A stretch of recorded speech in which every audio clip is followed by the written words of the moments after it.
How to uninstall Snapchat on Android.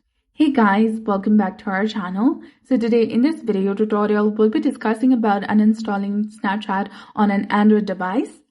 So from the home screen or app drawer, simply go ahead and locate the Snapchat application icon on your home screen or in your app drawer. Then touch and hold the Snapchat icon. You will get 4 different options, which is select, add to home, uninstall, and widgets.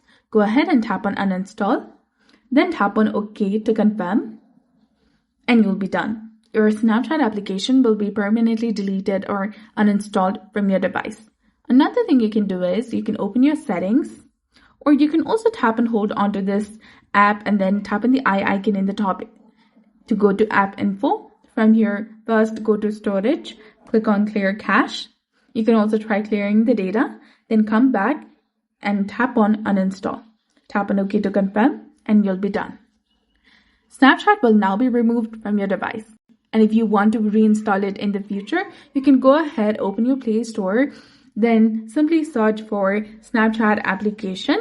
And once you find it, go ahead and install it on your device. So that's it for this video. I hope you found it helpful. If you did, please like, share, and subscribe. Thanks for watching.